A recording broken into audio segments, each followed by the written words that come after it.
সেনাবাহিনীর আধুনিকায়ন সম্প্রসারণের সাথে সামঞ্জস্য রেখে যুগোপযোগী প্রশিক্ষণের জন্য সরকার সব ব্যবস্থা নিয়েছে বলে জানান সেনাপ্রধান জেনারেল এস.এম. শফিউদ্দিন আহমেদ।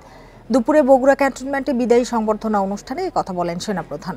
আধুনিক এবং যুগোপযোগী সেনাবাহিনী গড়ে তোলার লক্ষ্যে বাহিনীতে যুক্ত হয়েছে অত্যাধুনিক অস্ত্র, গোলাবারুদ এবং সরঞ্জাম। এখন জন্ম সনদ দিয়ে খোলো বিকাশ স্টুডেন্ট অ্যাকাউন্ট। নিজের বিকাশ নিজে কর।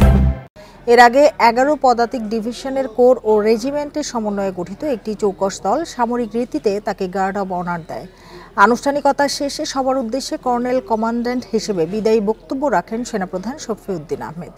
এর আগে টাঙ্গাইলের ঘাটাইলে শহীদ সালাউদ্দিন সেনানিবাস পরিদর্শন করেন তিনি। এ সময় সেনাবাহিনীকে জাতির গর্ব হিসেবে প্রতিষ্ঠিত রাখতে সবাই সম্মিলিতভাবে কাজ করায় সন্তোষ প্রকাশ করেন তিনি।